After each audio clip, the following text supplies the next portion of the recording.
So Dr. Brad Elliot Stone is an effective and inspiring professor whose research in contemporary continental philosophy is internationally recognized. A 1998 Fulbright Scholar at the University of Salamanca, Spain, he seeks international educational opportunities in order to create new knowledge for the 21st century globalized world. He earned his Bachelor's of Arts in Philosophy and Modern Language Studies at Georgetown College and obtained his Master's of Arts and PhD in Philosophy from the University of Memphis. His areas of expertise include 20th century continental philosophy, contemporary Spanish philosophy, and American philosophy. Rated one of America's 300 best professors by the Princeton Review, he currently serves as tenured professor of philosophy for the Bellarmine College of Liberal Arts at Loyola Marymount University. He is also the director of the Philosophy Masters of Arts program and affiliated member and former chair of the Department of African American Studies. One part of Loyola Marymount University's mission, the education of the whole person, is embodied nowhere better than in Dr. Brad Elliot Stone. He has lived this conviction as praxis, both in his classroom and also in his research. It is my pleasure to introduce today's guest, Dr. Brad Elliot Stone. Thank you all for having me. Special thanks to Kevin Dematulak and the Student Equity and Achievement Program, and of course, Glendale Community College. I had the privilege of visiting your campus last year, and who knew how different the world would be at that time. But I'm glad to be with you again, even if here on Zoom. I'm honored to speak with you again this year during Black History Month, or as I call it, Real American History Month. Black History Month is the month in which we think through the centrality of American history. So we've had this quarantine for quite a while, almost a year now. And it's interesting what has happened during this quarantine. We had, of course, a presidential election with unprecedented turnout due to efforts to make voting safe, actually allowed people to vote. Imagine that. Imagine actually having American people vote in the election for the presidency. One of the what ifs that we can pose is whether the outcomes of the election would have been different had it not been for this quarantine. Similarly, in the summer, last summer, we unfortunately had to experience the death of George Floyd and the subsequent unrest that's way too common in this country. As yet again, people in America want to claim this is not who we are, even though it is who we have been for almost 400 years. Similarly, we found ourselves in a period of reflection as many quarantined white people came to terms with white supremacy and anti-Black racism. And although that interest and drive is commendable, what I want to argue today is that its presupposition might be incorrect. And part of my job as a philosopher is to examine presuppositions and to judge them, judge these presuppositions for truth and falsehood, propose other sets of assumptions and see how those work. And so what I want to focus on today is that one of the presuppositions that governs a lot of the discussion about racism in America that needs to be corrected is that in America, it has only thought of Black people in negative terms. So today's talk, in acknowledgement of your theme this year, Celebrating Blackness, is celebration, not lamentation. And I worry that the American discussion of race is still too centered on lamentation, discussions of problems and negativity, and not celebration. And I'll say more about this today. Now, let's remove the accusation that I might be Pollyannish or too optimistic here. It is true that Black people are treated unjustly in a nation founded on life, liberty, and pursuit of happiness. which is a direct contradiction to the American ideal itself. It is also true that Black people are economically oppressed due to undue structural racism, the history of which is well documented. I love that people still somehow want to claim today that that's debatable, whether racism in the United States has been structural. We have all the receipts. It is also true that Black people are misunderstood by white society, although Black people understand white culture better than perhaps white people themselves do in most cases. And this is an argument made throughout the African-American intellectual tradition. So, although it's commendable that these issues have come to the fore, and universities particularly have been very active this year in trying to address these issues, I want to commend that. I don't want anyone to misunderstand me there. I do not fully criticize these recent efforts to address racial inequity in American society, yet I must state that the propositions used in the process are less likely to succeed than the presuppositions I am going to propose today as we shift from lamentation to celebration. And I'll spell out today what that means over 5 little points. And so here's the first point. Black culture is not to be understood merely in negative terms. In spite of American anti-Black racism, Black culture continues to give its cultural gifts to the overall American culture.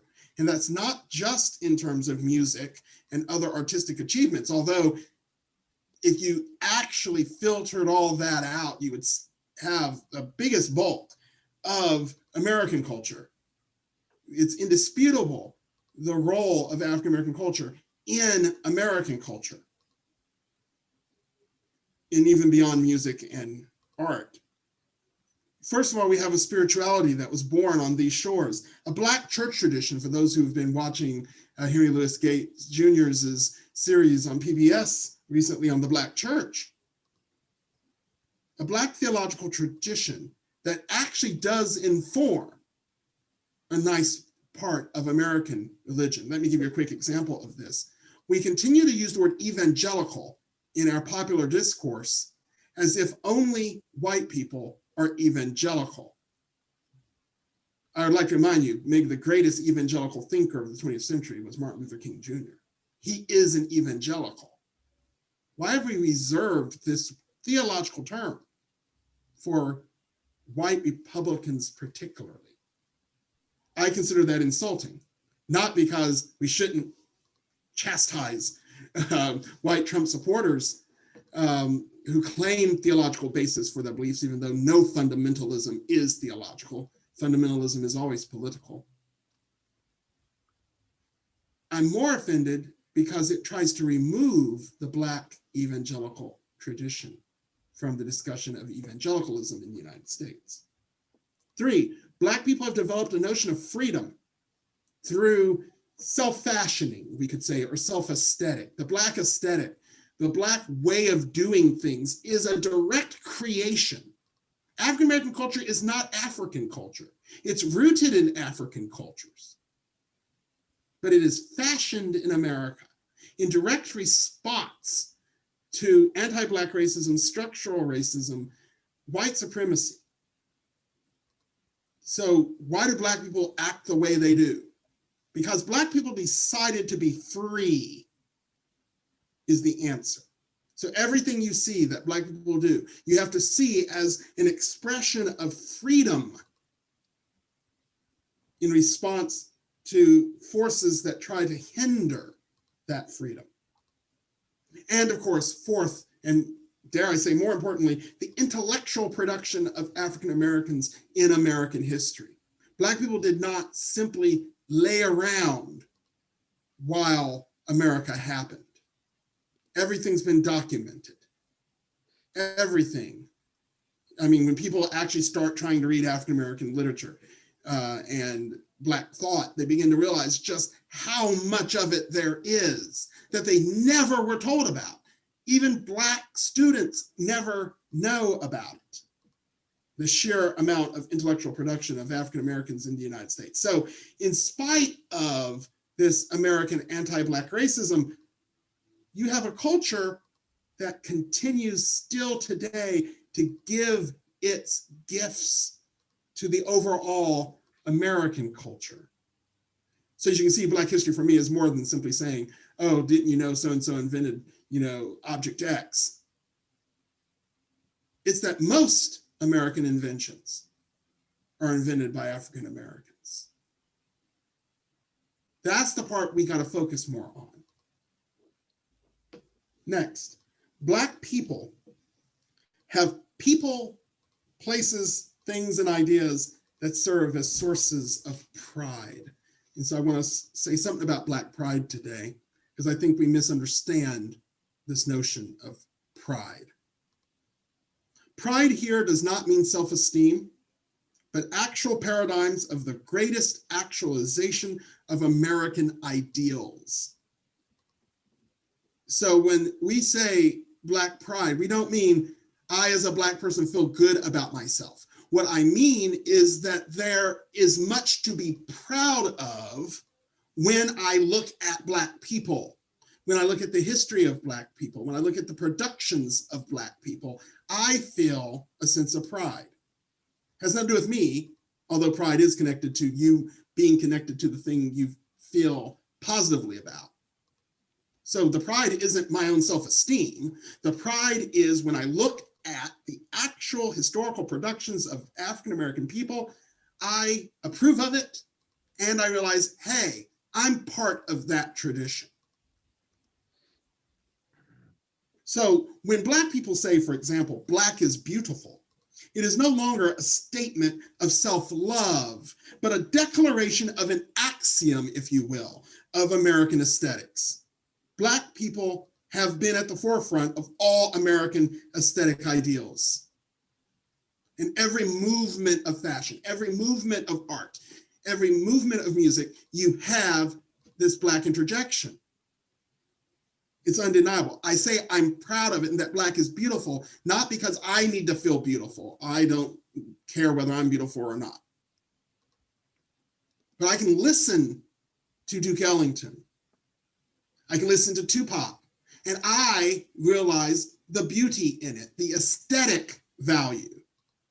So no, Black people are beautiful, not because, well, they just need to feel that way. They actually are beautiful.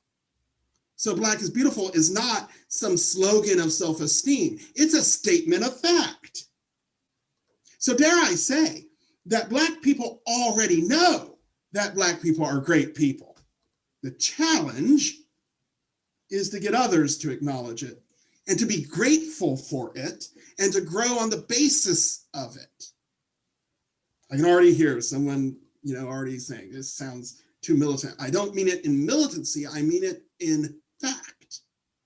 This is a nation that has to wake up and face reality and face facts.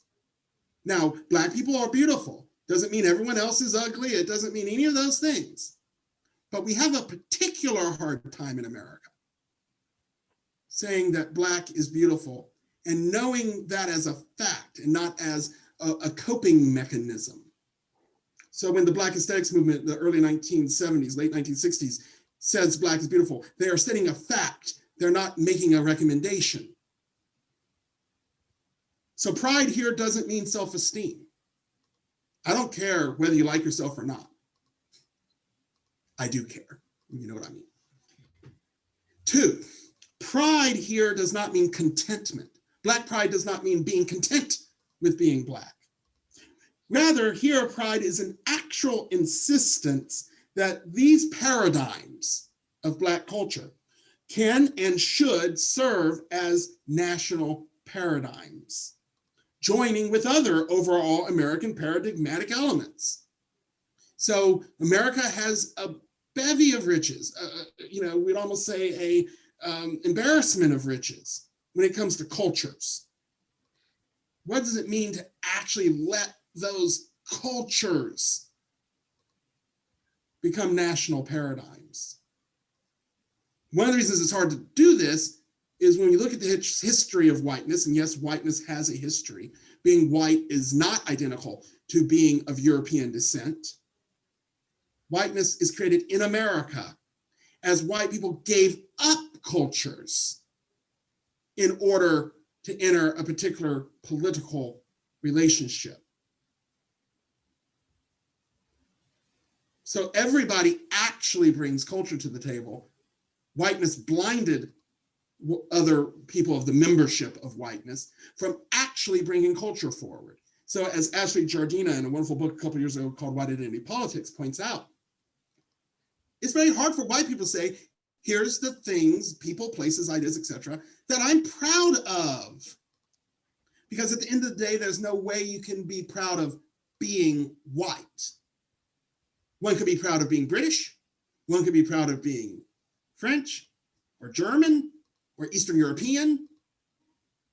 It's mighty hard to be proud of being white because of what whiteness is. It's merely a political operation to which white people gave up the things they were to be proud of in order to be white. So the next thing you know, the Italian kids are trying to be precisely not Italian. The Polish kids are trying to precisely not be Polish. One blessing for being outside of whiteness is therefore non-white people had to actually double down and find strength precisely in culture. And so when I talk about pride here, I'm not talking about just some kind of self-esteem. I'm not talking about merely being content. I'm talking about actual appropriation of culture. I know we don't like talking about appropriation a lot. I have no problem with white kids being more like black folk. And later you'll hear a recommendation quite similar to this. So Black pride is actually the engine of Black civil and political movements. So when we look at, for example, Black Lives Matter, once again, a statement of fact, not a suggestion. We're not asking whether Black Lives Matter, we are saying that they do.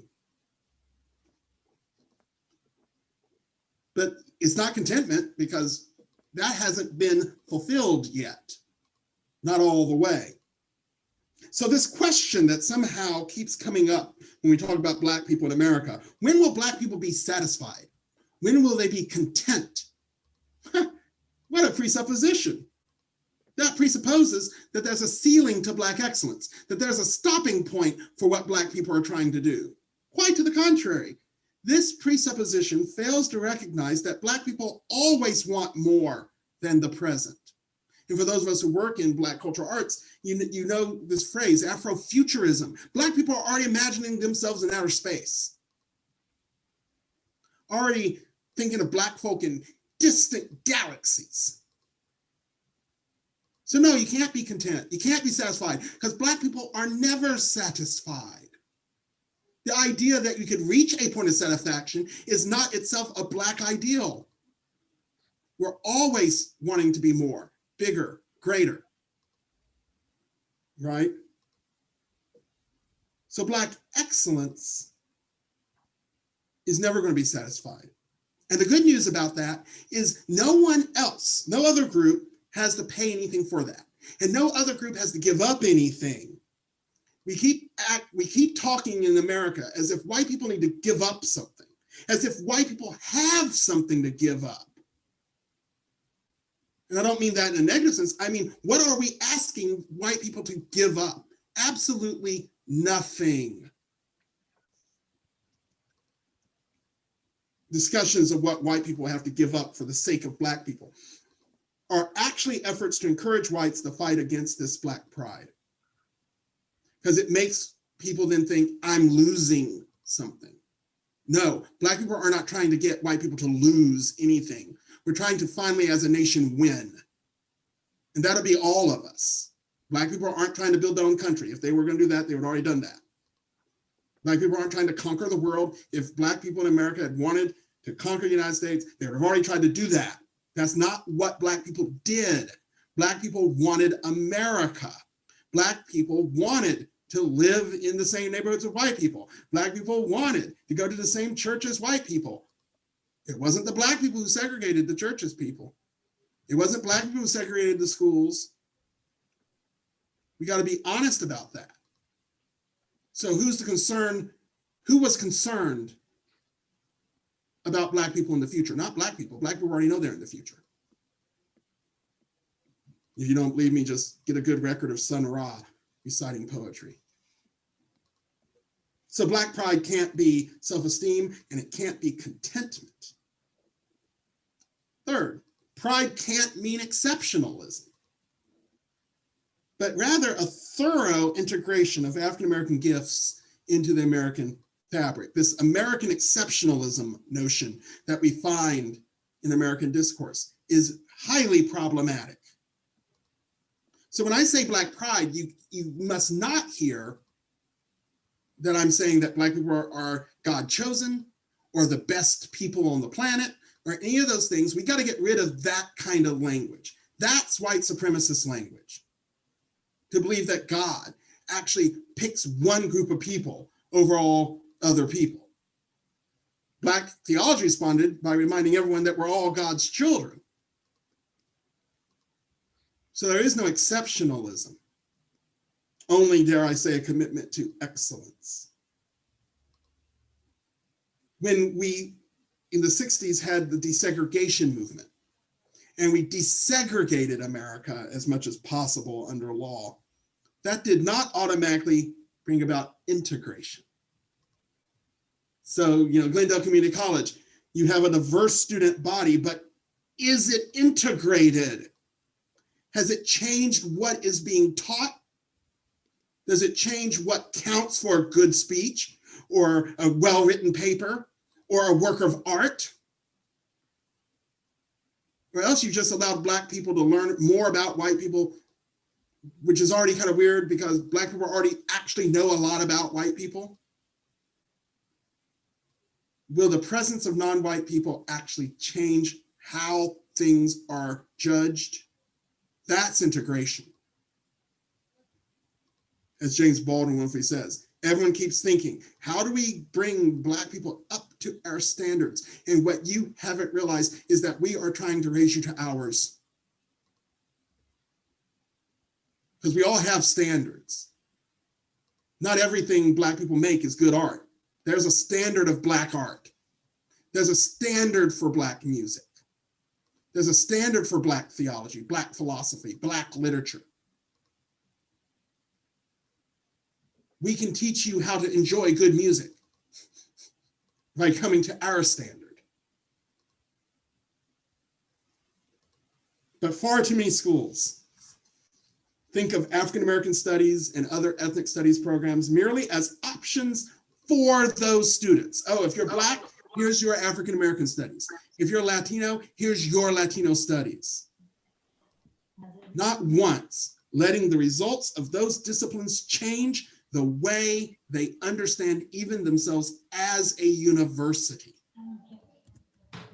Failing to incorporate the new knowledge unfolded by scholars of color as important to the university and the academy as a whole. So everyone was quick to make Black student studies, along with the Black student services, for Black students.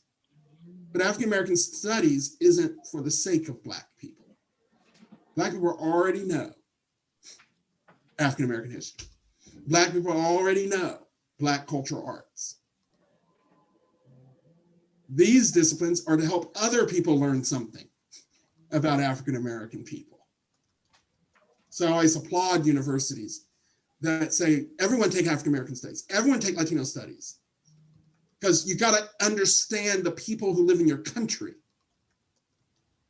The impetus is not so that Black kids might feel better by seeing themselves. I really hate when people say, oh, I need to see myself in my textbooks.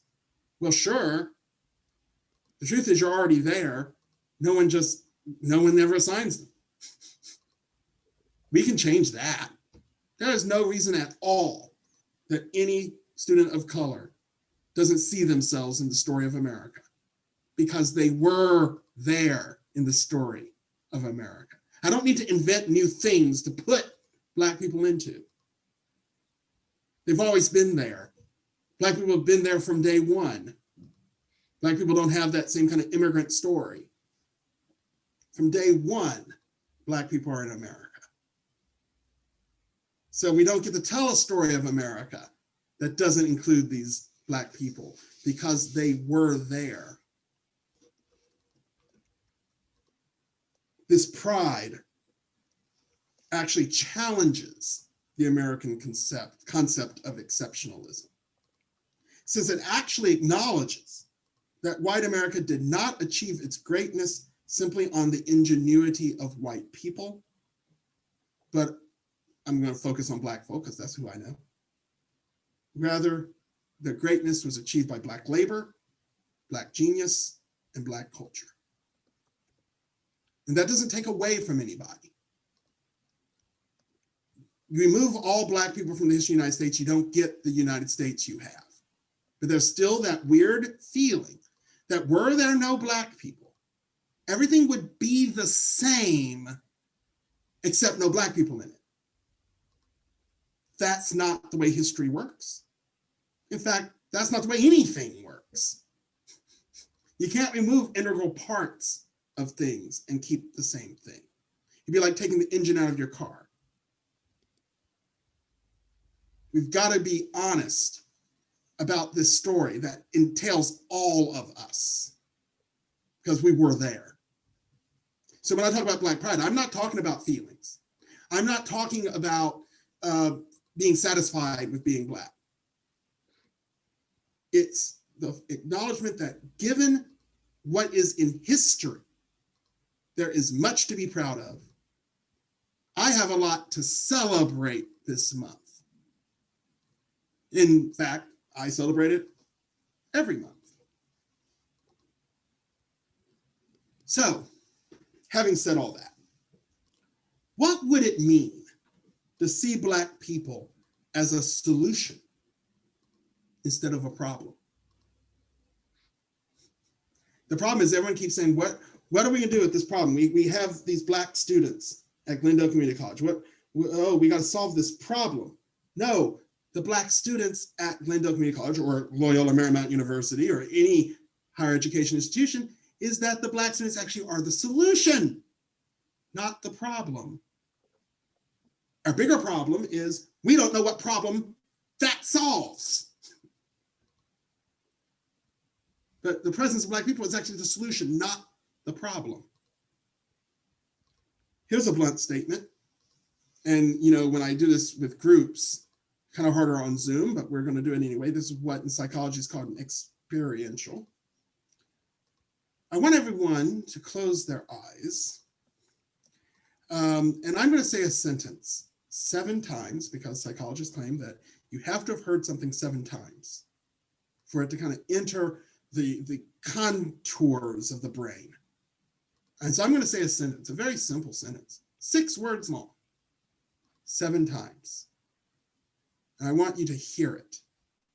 And I want you to believe it. There's nothing wrong with Black people.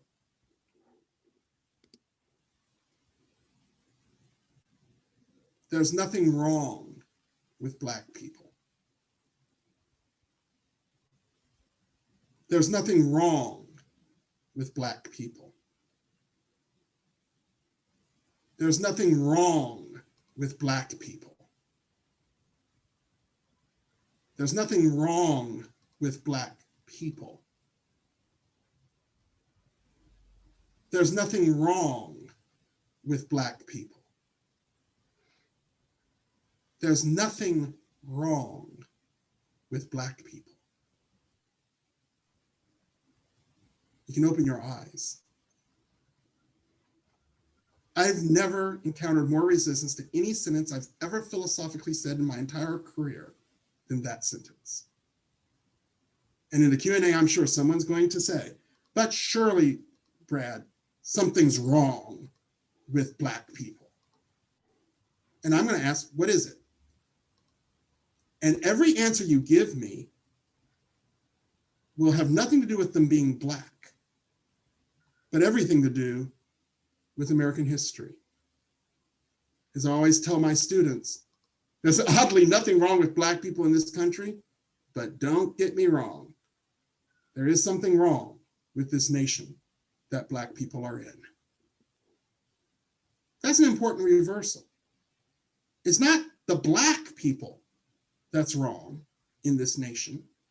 It's the nation in the way it has interacted and treated Black people. And I'm proud today to say that Black people actually know the difference. Black people know it's not them. And Black people are trying to solve this problem. And therefore, Black people are the solution to that problem of racism, that problem of anti-Black racism, that problem of white supremacy. Black people are solving that. So we can join, everybody, it's not unique to Black people, everybody can join in that solution. So Black History Month, you see, poses a serious question. If Black people have been as successful as they have been, in spite of centuries of anti-Black racism and white supremacy, what more would be accomplished if anti-Black racism was not in the way? If white supremacy was not in the way, either historically in the past, or currently in the present, or in the future? What would it mean to have Black people in this nation and in 1868 been actually granted their citizenship rights?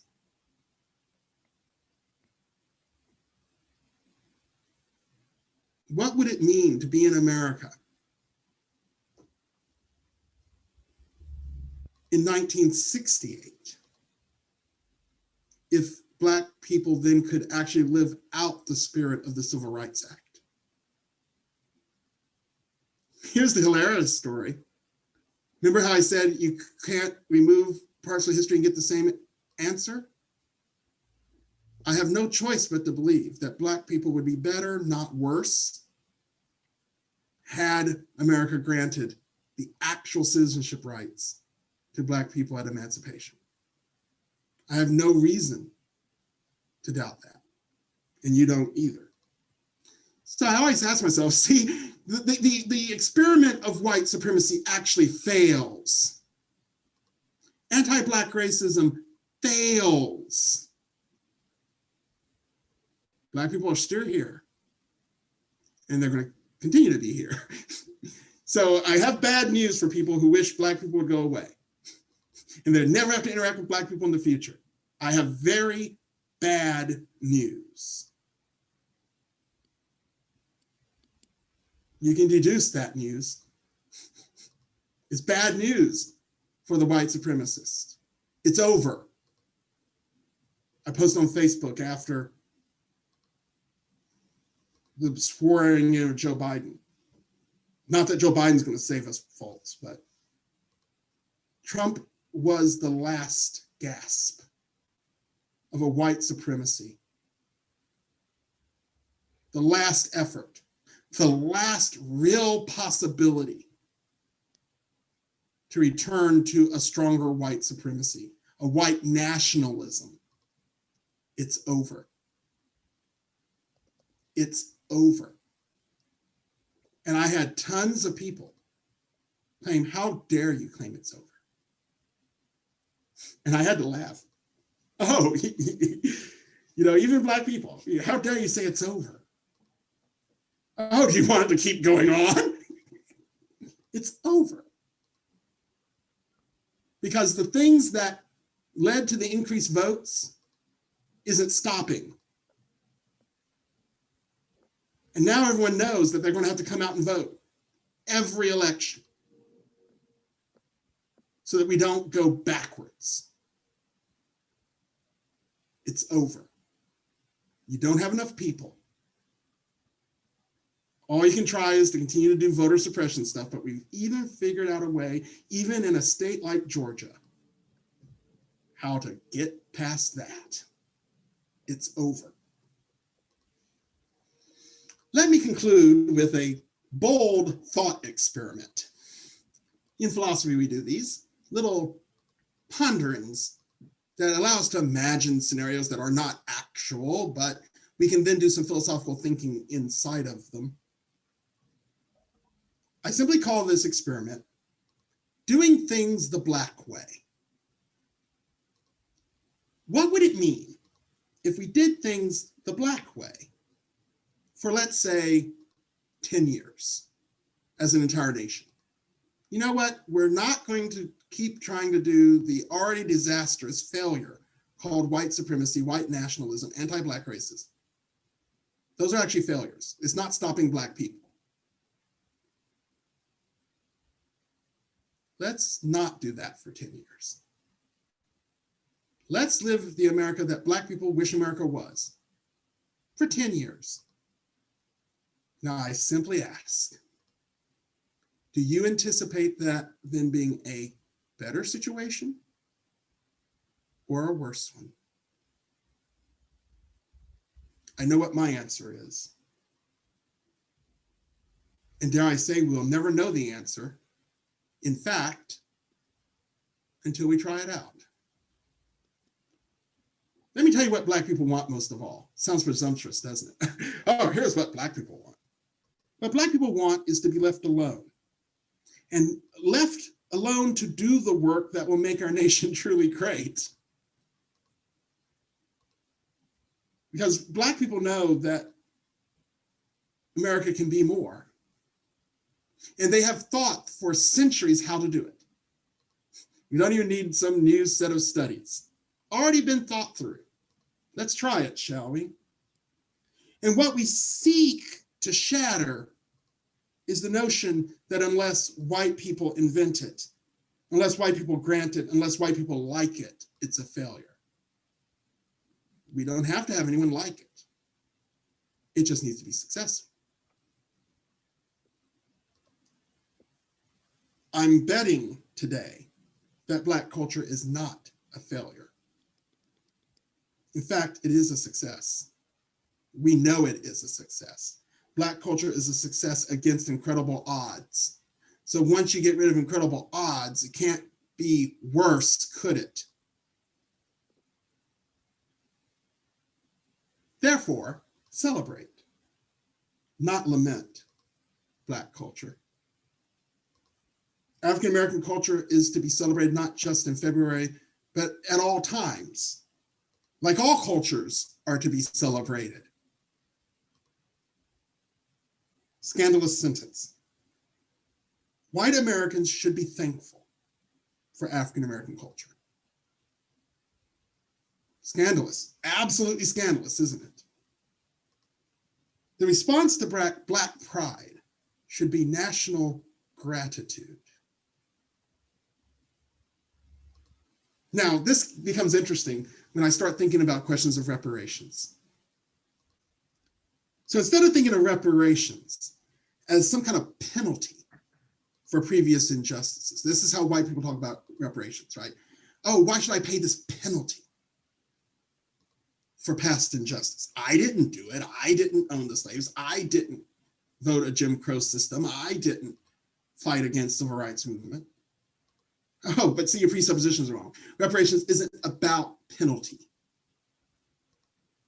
What if reparations serve as the payment, the bonus, or for those of us Black church folk, the love offering?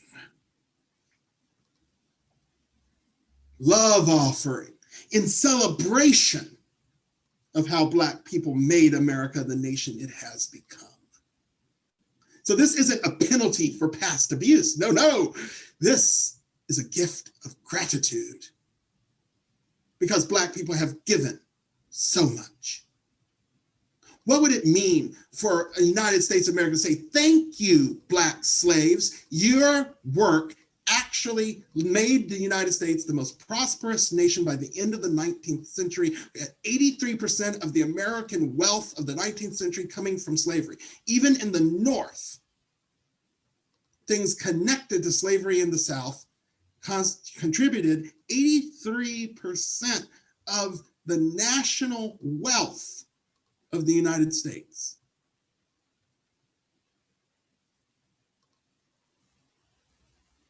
So it's not that, oh, you owe us language that sometimes gets used. It's, can you say thank you? Can you say thank you to all those old, tired, battered Black women who cleaned those houses and raised your children? Can you say thank you for the Black people who gave their bodies up to medical experimentation? Can you say thank you to the Black people who fought in the wars and gave up their life for this country,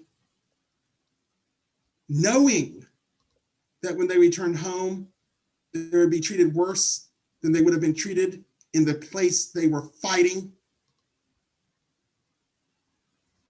So quite to the contrary, no penalty, gratitude. Thank you, Black people. That's, friends, is celebrating Blackness. If Black History Month is to be anything at all, it is an opportunity to reflect with gratitude, to celebrate a culture that has still done more positive good for America than the injustice that group endured. Even with slavery, even with Jim Crow, even with the prison industrial complex, the net profit of Black people still trumps it all, doesn't it? Black people have not been a drain on the American society. Quite the contrary, it's been its primary economic motor. Even still today, as people feed their children on the imprisoned bodies of Black and brown people. Thank you all very much for listening, and look forward to your comments and our discussion. Thank you.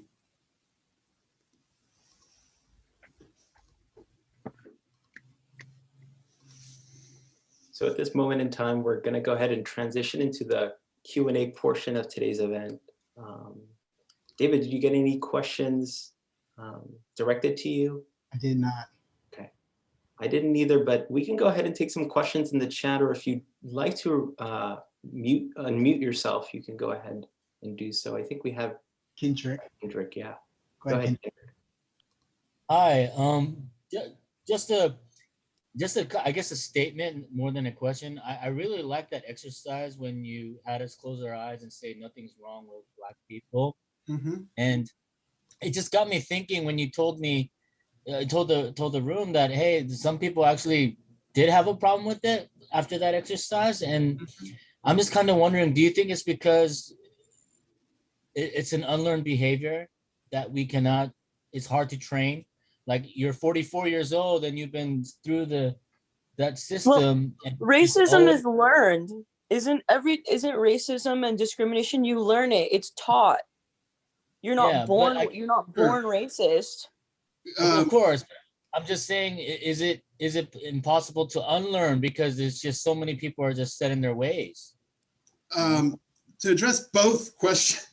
Yeah, okay, sorry, yeah. I'm going to, of course, address Mr. Kim. I don't know who was interjecting. I don't know if the interjection was completely correct, not in terms of propriety, but in terms of info.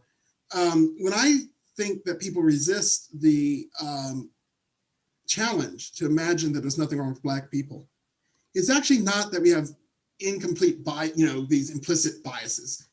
If you are doing this implicit bias stuff, just go ahead and throw it out the garbage. It's going to be replaced in 5 years anyway.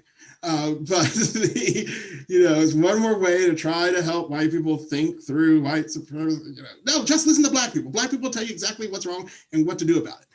Now, to respond to Mr. Kim, I think that what happens is it's learned, as the interjector claimed, but it's not learned qua racism. It's learned qua some alleged white guilt anti-racism. Notice I didn't use the word anti-racism once in this speech. I don't like the term because it's the new white guilt. And boy, look how great white guilt worked. Didn't work then, it's not going to work now. So you can also throw away, I got to check my privilege and all that stuff. It's just white guilt. You can't feed children on guilt. You can't get people out of prison by feeling guilty. We need action. So I'm not interested in implicit bias or any of those things. What we've learned is to say, look how problematic Black people are. So the only way you could get Black people into the school and get them funded, et cetera, was to say there's something wrong with them, that there's a problem they need to overcome. That rhetoric is now harmful. So a lot of the reasons I get blowback for saying there's nothing wrong with Black people is that they're told at every hand, mostly by well-meaning, liberal, Democrat voting white people, that there's something wrong with Black people. That Black people can't overcome. You know, oh, Black people are underserved, they're underprivileged. No, that's not what's going on with Black people. There's a lot of things Black people are under. They're under oppression, they're under surveillance, they're under siege. Way too many of them are under arrest. But there's actually nothing wrong with Black people. So if you want to talk about what's wrong, it's not Black people and it's not the Black experience. It's not Black culture. The problem is in the American politics. It's in the way America would rather fund the police than send every Black kid to college. So you got to fund Black students in college, not because poor Black people. It's because Black people would rather you spend tax dollars that way than the way we spend it now. So no, there's nothing wrong with Black people. But white people love to think they're fighting against other white people by saying, I'm working to help Black people through their problems. No, you don't have to help Black people work through any problem because Black people don't have those problems. So all you need to do is join the solution, is what I pose. Join the solution. Want to be an anti-racist? You know, no offense to my good friend Ibram Kendi. You know, he wants to help everyone learn how to be an anti-racist.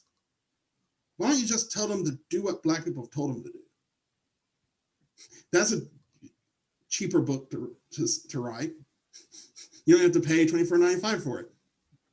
Black people have been telling you for decades and centuries what needs to happen. So just do it. Because I'm one of those wacky Black people. I might be just wacky, I don't know. I don't need, as Nina Simone wonderfully reminds us in her song, Mississippi Goddamn, I don't need you to like me. And you don't have to live next to me, but you better give me my equality. That's all we're asking for. As Malcolm X himself said, I'm not asking for civil rights. I'm not asking for special rights. I'm not asking for any of those things. I'm asking for what was promised to me by the Declaration of Independence. That's it. Nothing more, nothing less. Black people are not asking for a single dime more and have never asked for more than that. So let's just do that experiment I ended on. 10 years, just 10 years. Let's do it the way Black people said it ought to be done and see where we are. If it's a total failure, then Black people will shut up forever and never bring it up again. I prefer that to reparations, where if you've ever been in a car accident or filed a homeowner's claim, you know, you sign that check and it says that relieves the check writer from all future indemnities. And then next thing you know, racism, you know, comes back through and no Black people can vote anymore. And then when Black people complain, the argument's gonna be, you already signed the check. That's my argument against just a straight out payout reparations. Just, no, I'm not going to sign my name to such a check to say, yeah, I got the money today and therefore my children can be treated like crap because we already got the money. I need the appreciation and the acknowledgement of facts. America is one of the few countries left that has not apologized for its participation in the transatlantic slave trade. It can be as simple as that. But we'd rather pay $10 billion, $10 trillion, $100 trillion than apologize. And that's why we got to talk about it in terms of money, don't we? Just like every lawsuit, like everything about money. As one of my mentors says, it comes down to money when people don't think they're being respected. So when you find yourself in small claims court against your neighbor for a broken window, it's not so much about the $50 that fixes the window. It's about the respect you didn't give. And since you didn't get respect, you got to make it about money. Money is always the substitute for respect, substitute for compassion, substitute for interacting with people as human beings. So if you're not going to treat Black people as American citizens, then yeah, you need to pay us. If you're not going to do that, then yeah, then you need to pay. Or you could just let Black people be citizens of the United States.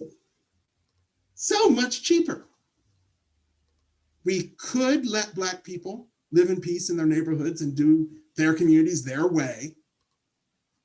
But we live in a nation that would rather buy a tank for the Inglewood Police Department and build 50 million new prisons throughout the nation than just let Black people do what Black people want to do in their own neighborhoods. Whiteness is expensive, and a lot of tax dollars are spent on it. We can just give that up and just think of all the money we'll save. You could almost give every American an absolute tax break by simply not wasting so much tax dollars trying to oppress Black people. Because it comes to a quite substantial bit of the money.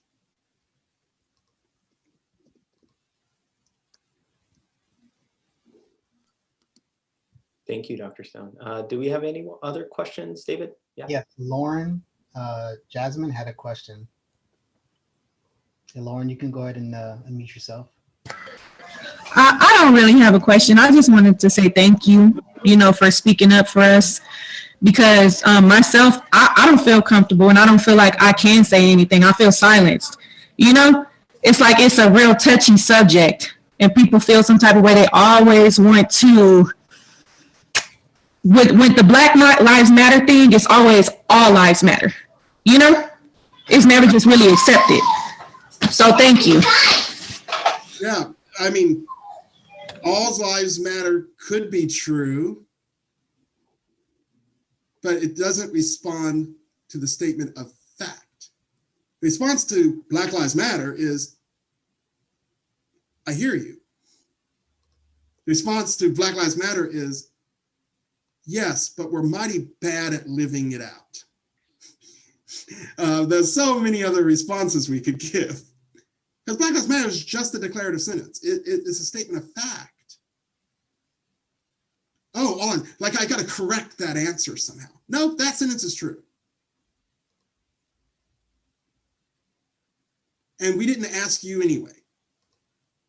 We're telling you what we're going to do.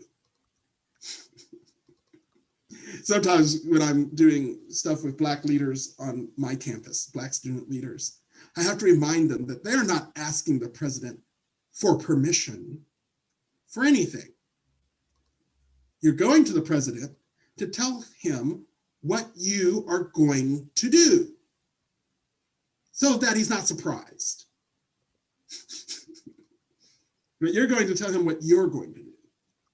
I don't need the president of LMU to do anything. Glendale Community College community, you don't need anyone to do anything for you.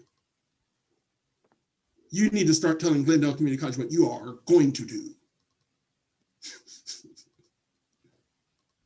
And then if they get in the way, I'll call them racist. I won't call them racist for not having done anything yet, because they might not really have any clue at all of what to do. But you know what to do. You know what needs to be done. So you just go and say, here's what we're going to do. And you might as well not try to stop us, because that just makes it harder on you on the other end. We've got to move to this point where we're not asking, as I love to say a lot, and people accuse it of militancy. I do not mean it militantly at all. I mean it as free, autonomous American citizen.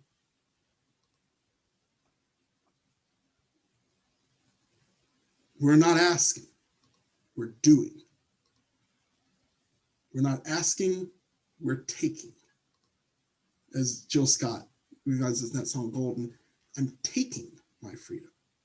I'm not asking for it. I'm taking it, I'm living my life like it's golden. And that like is not mere a simile. It's living your life as you know it is. And therefore, I'm going to take my freedom. I'm going to wear it around my neck. I'm going to put it in my song. That's actually a very old song now that I'm thinking about it. You know, you get to my age and you realize that songs you think are still songs people would listen to. Some people in the audience are like, who's Jill Scott? Not just Jill Scott Heron. I mean, Jill Scott, Jill Scott.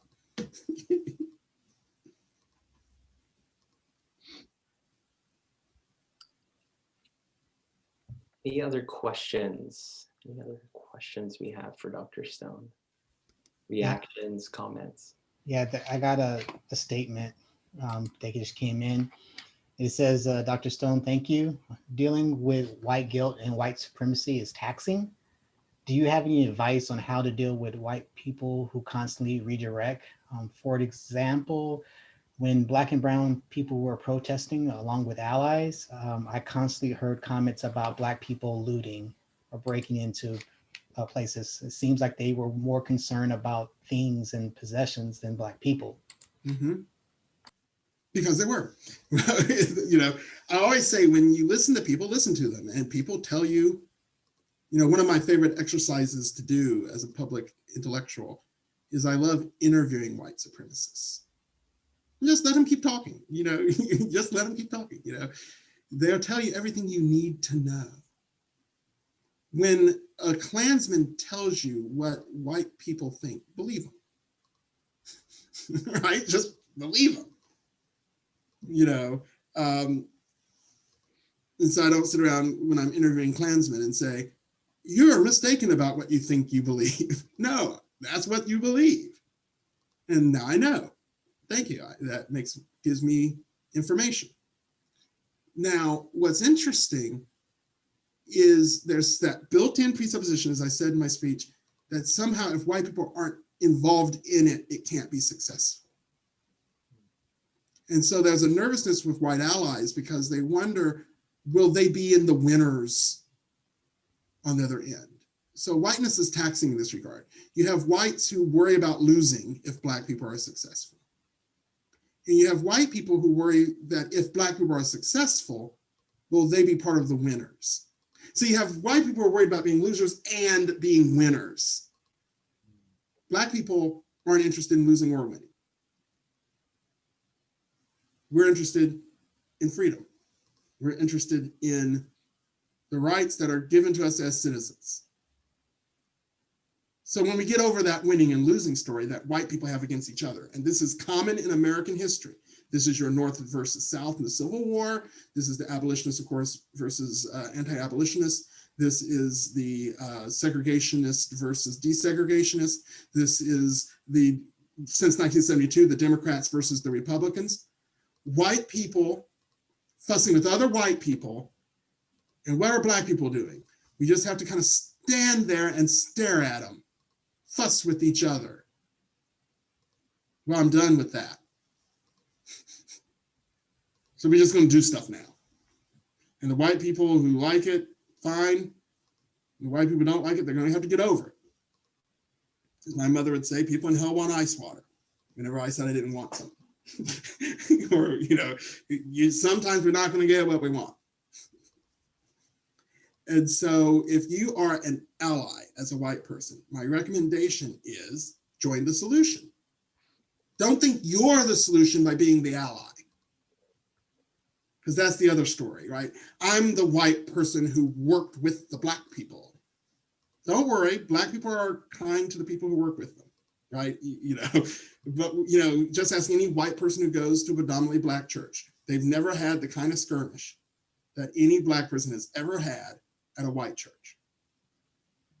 They've always been welcomed and accepted because the Holy Ghost get moving, it can move in them too, right? Meanwhile, when Black people in the end of the 19th century, who were already at those churches because they were slaves and went to the same churches as the masters, then said, okay, I'm a free person now, I want to be a member of your church, all of a sudden they decided we don't want Black people at church. Black people used to live in white people's houses as slaves. White people would close their eyes and go to sleep with Black people in their house. And the second Black people became free, not only do you not want Black people in the house anymore, you don't want them within a certain number of miles from you. Who got rid of who? Right? So no, Black people will not do the reverse game. White people are nervous about that. White people wonder, as I always joke, when the Black takeover takes place. Will Black people treat white people the way white people treated Black people? That's what white people are nervous about. And my answer is, don't be nervous, because Black people will never treat white people the way white people treated Black people. And I have two answers here, both of them scandalous. One is because Black people are Christian people.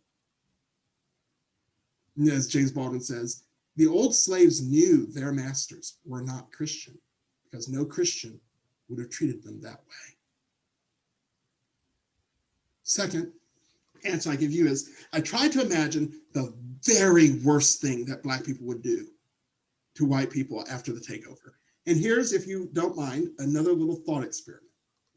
And this is the worst I could come up with. So we get all the people of the Divine Nine, which are the Black fraternities and sororities, historical Black fraternities and sororities. And we ask them all to gather on different interstates throughout the United States with their paddles. And white people will be given an appointment. On this day, you got to appear at mile blank of this interstate.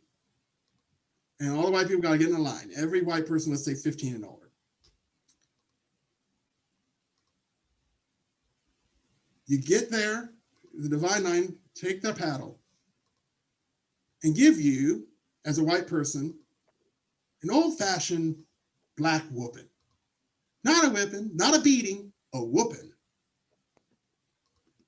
And you get whooped for what you did, right? Because that's the way it works in the Black world. You do something wrong, you get a whooping. And so you get your whooping, and we're gonna send you to your room and make you think about what you did. But don't worry, white people. In kitchens all over Black America, all the old grandmothers are making sweet potato pies and banana puddings. And they're going to come into your room while you're still sobbing. You know how Black people are after the whooping. They're in the room and they're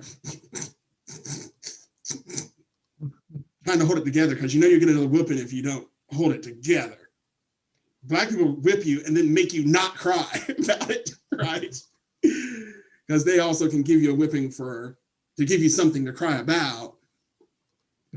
And so the grandmothers, these Black grandmothers, will come into the room and they're going to give these white people a bowl of banana pudding and a piece of sweet potato pie.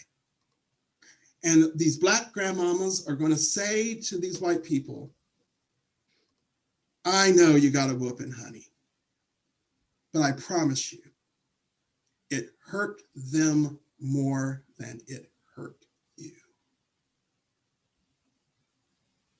And to my life of me, I created that scenario easily now like 10 years ago.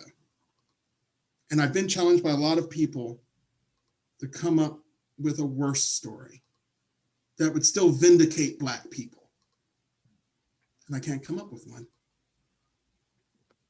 White people are afraid of the whooping. But literally, that's the worst thing that would happen to them. They would have to be corrected. They'd have to think about what they did. But what do we see? Everyone wants to think about what they did and get the banana pudding, but not the whooping.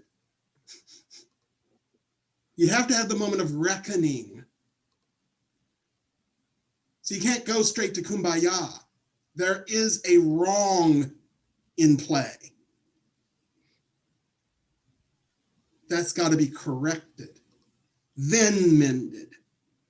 Sometimes you got to cut to clean the wound. And we all want to get the kumbaya with no one getting a whooping. There's not a single Black person who ever got that scenario. So we have to be willing to stand accountable for what has happened. And then on the other side, absolute reconciliation. Because if once again, if Black people were wanting to do race-based revenge, you would have already had Black terrorist groups in America. I know everyone wants to claim Black Lives Matter as a terrorist group. You obviously don't, you haven't been in countries with terrorist groups. I was in Spain when ETA bombed the Atocha station in Madrid. I've seen the results of the IRA attacking the United Kingdom. I've seen Al-Qaeda come to power against the Afghanistan government.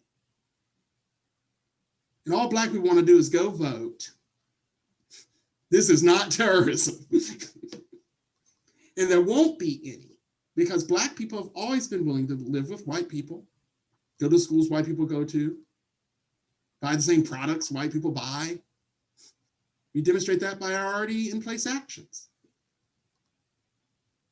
So no, it's not going to be reversed. Black people consider themselves too dignified to act that way.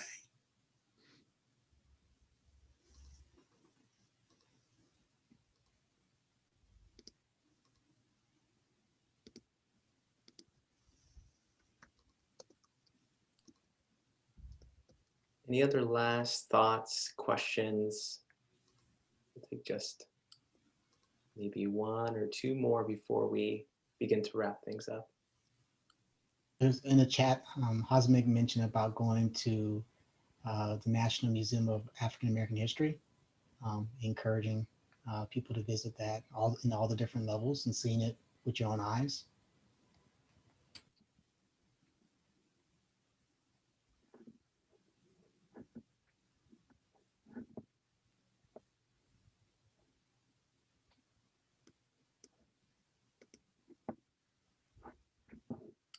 Okay, so we don't have any other questions or concerns or thoughts. We're going to go ahead and wrap up this afternoon's event.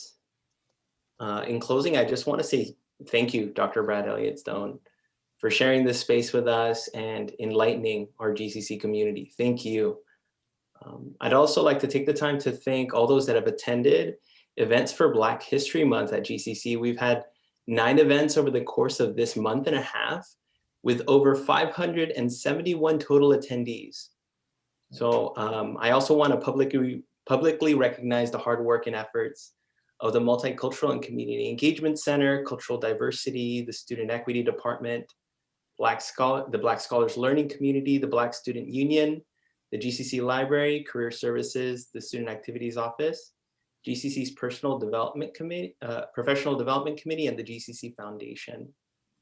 Lastly, I'd like to extend a special thank you to David Crawford, Student Services Technician, Nana Kokosian, Student Services Program Coordinator, Alexandra Evans, Student Equity Counselor, and Hoover Zariani, the manager of the Multicultural and Community Engagement Center, for all their hard work and energy in helping grow Black History Month programming at GCC. I look forward to working with each and every one of you to help create a GCC that is more equitable, inclusive, and just for all members of our campus community. So thank you, everyone, and I hope you have a great rest of your afternoon. Thank you all, everyone. Good seeing you. Thank you, Dr. Stone. Thank you, everyone. Bye.